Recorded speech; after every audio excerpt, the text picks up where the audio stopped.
মার্কিন যুক্তরাষ্ট্রের সাথে সম্পাদিত যুদ্ধবিরতি চুক্তি সম্পূর্ণ ভেঙে পড়ার পর কৌশলগত হরমুজ প্রণালীর উপর নিজেদের একক কর্তৃত্ব প্রতিষ্ঠার চূড়ান্ত ঘোষণা দিয়েছে ইরান।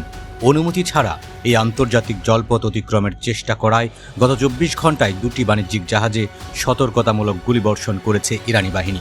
একই সাথে প্রণালীটি দিয়ে চলাচলকারী বেশিরভাগ জাহাজ এখন তেহরানের বেঁধে দেওয়া নিয়ম ও রুট মেনে চলতে বাধ্য হচ্ছে। আন্তর্জাতিক মেরিটাইম ইন্টেলিজেন্স সংস্থা কেপলারের সাম্প্রতিক ট্র্যাকিং তথ্য অনুযায়ী হরমুজ প্রণালীতে এখন সম্পূর্ণ নিয়ন্ত্রণ বজায় রাখছে ইরান। গত মঙ্গলবার প্রণালীটি অতিক্রম করা 11টি জাহাজের মধ্যে 9টি জাহাজই তেহরানের নির্ধারিত ও ইরানি জলসীমার কাছাকাছি রুটটি ব্যবহার করেছে। এই জাহাজগুলো মূলত অপরিশোধিত তেল, পেট্রোলিয়াম পণ্য, তরলীকৃত গ্যাস, মিথানল এবং আকরিক লোহা পরিবহনের কাজে নিয়োজিত ছিল। ইরানের নবগঠিত Persian Gulf straight authority PGSA বলছে, গত 3 সপ্তাহে 200টিরও বেশি অ-ইরানি বাণিজ্যিক জাহাজ এই প্রণালী পার হওয়ার জন্য ইরানি কর্তৃপক্ষের সাথে সরাসরি যোগাযোগ ও সমন্বয় করেছে। গত ফেব্রুয়ারি মাসের শেষের দিকে ইরানের বিরুদ্ধে মার্কিন ইসরায়েলি যৌথ যুদ্ধ শুরু হওয়ার পরই হরমুজ প্রণালীর নৌ চলাচলের উপর কঠোর নিয়ন্ত্রণ আরোপের লক্ষ্যে এই বিশেষ কর্তৃপক্ষ গঠন করেছিল তেহরান।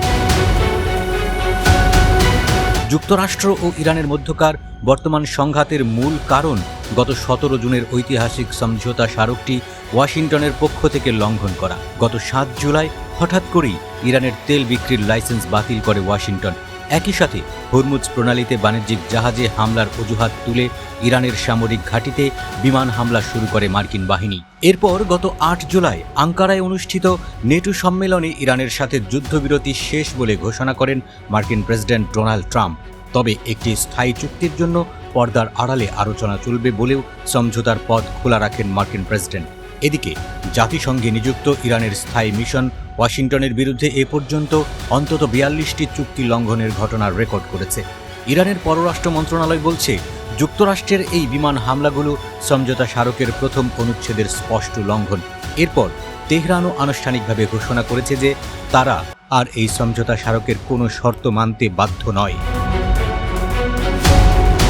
অন্যদিকে হরমুজ প্রণালীর উপর নিয়ন্ত্রণ আরও সুসংহত করতে নতুন একটি আইন প্রণয়নের উদ্যোগ নিয়েছে ইরানের পার্লামেন্ট।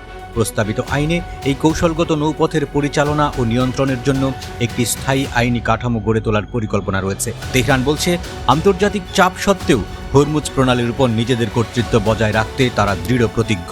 বিশেষজ্ঞরা বলছেন, হরমুজ প্রণালীর উপর ইরানের এই কঠোর নিয়ন্ত্রণ ও আইনি আধিপত্য প্রতিষ্ঠা মধ্যপ্রাচ্যে মার্কিন ভূরাজনীতি ও সামরিক শক্তির জন্য একটি বড় ধাক্কা।